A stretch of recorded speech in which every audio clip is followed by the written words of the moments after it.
Jawab cerita.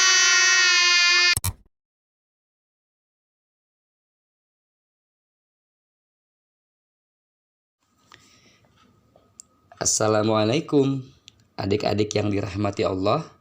Kali ini Paman akan membacakan lanjutan cerita serial Menanti Masa Balik bagian kedua yang berjudul Berbohong Itu Dosa. Cerita ini diambil dari buku Menanti Masa Balik, mengenalkan apa itu balik, siapa mahram, dan yang bukan mahram, disajikan dalam cerita sehari-hari. Buah karya Ustadz Nizar Saad Jabal dan Ustadz Muammar Abdullah At-Tamimi. Yuk kita simak. Berbohong itu dosa. Pulang sekolah, Aisyah menonton televisi bersama adiknya Ahmad. Sementara itu, ibu memasak makanan untuk makan siang di dapur. Ibu juga sambil mengawasi Aisyah dan Ahmad. Tiba-tiba, ibu kehabisan garam ketika memasak. Ibu meminta tolong Aisyah untuk membeli garam di warung. Ibu pun memberikan uang 10.000 kepada Aisyah. Aisyah mengajak Ahmad untuk membeli garam. Mereka berdua pergi ke warung. Sampai di warung, Aisyah membeli garam dengan uang dari ibu. Uang itu ternyata ada kembaliannya, yaitu 8.000.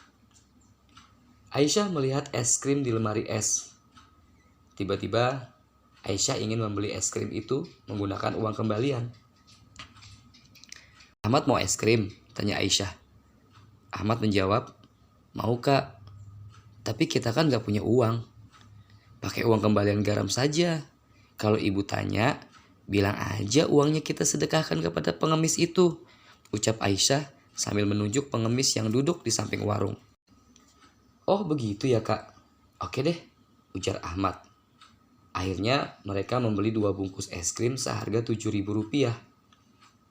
Lalu sisa uang 1.000 rupiah diberikan kepada pengemis itu. Sambil berjalan pulang, mereka memakan es krim.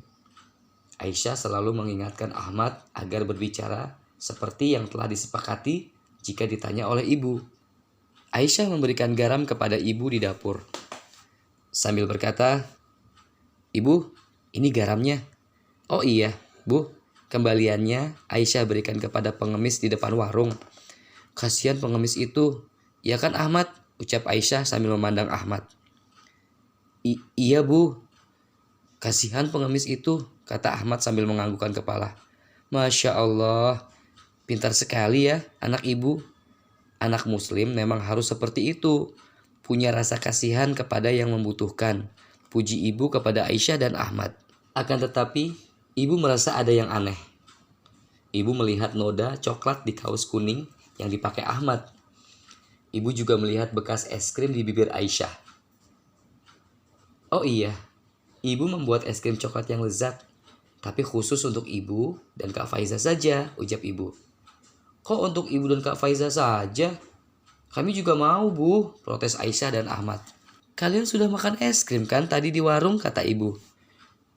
Dari mana ibu tahu kalau kami makan es krim? Tanya Aisyah kepada ibu. Dari noda es krim yang ada di baju Ahmad dan juga bekas es krim di bibir Aisyah, ucap ibu. Aisyah dan Ahmad, kenapa berbohong? Bohong itu dosa loh, tegur ibu. Ibu, ini semuanya idenya Kak Aisyah. Dia yang mengajari Ahmad untuk berbohong kepada ibu. Ahmad minta maaf, ya bu, ucap Ahmad menyesal. Aisyah, apa benar yang dikatakan Ahmad? Tanya ibu. Aisyah menganggukkan kepala. Aisyah sudah balik. Aisyah bukan anak kecil lagi. Kalau Aisyah berbohong, Allah akan mencatat dosa untuk Aisyah. Kalau berbuat dosa, nanti akan masuk neraka. Allah itu maha melihat dan maha tahu loh, nasihat ibu kepada Aisyah. Aisyah minta maaf bu. Aisyah menyesal. Aisyah janji tidak akan berbohong lagi, ucap Aisyah. Iya, kali ini ibu maafkan. Tapi Aisyah jangan mengulanginya lagi ya, kata ibu sambil memeluk Aisyah. Iya bu, Ahmad juga minta maaf. Ya, kata Ahmad sambil menundukkan kepala. Iya, Ahmad juga ibu maafkan. Tapi jangan diulangi lagi ya. Nah, sekarang kalian mau es krim buatan ibu? Kata ibu sambil tersenyum. Hore! Berarti kita boleh makan es krim buatan ibu ya, Kak Aisyah. Ahmad bersorak kegirangan. Ibu dan Aisyah pun tertawa. Adik-adik yang dirahmati Allah, kalau kita telah berusia balik, setiap perbuatan kita akan mendapatkan balasan dari Allah, yaitu pahala atau dosa. Kalau kita berbohong, Allah akan mencatat itu sebagai dosa. Rasulullah Shallallahu Alaihi Wasallam bersabda, jauhilah oleh kalian berbuat dusta, karena dusta membawa seseorang kepada kejahatan, dan kejahatan mengantarkan seseorang ke neraka. Sebaliknya, kita harus selalu berkata jujur, karena Rasulullah Shallallahu Alaihi Wasallam bersabda, hendaklah kalian selalu berlaku jujur, karena kejujuran membawa kepada kebaikan, dan kebaikan mengantarkan seseorang ke surga. Allah Subhanahu wa Ta'ala memerintahkan malaikat pencatat untuk mencatat semua perbuatan dan ucapan kita. Tidak ada satupun perbuatan dan ucapan kita yang terlewatkan oleh mereka. Allah Subhanahu wa Ta'ala berfirman, yang artinya tiada suatu ucapan pun yang diucapkannya melainkan ada di dekatnya malaikat pengawas yang selalu hadir. Quran Surat Qaf ayat 18. Oleh karena itu, kita hendaknya berhati-hati sebelum berkata maupun berbuat. Kita jangan sampai menyesali perkataan atau perbuatan pada hari kiamat nanti.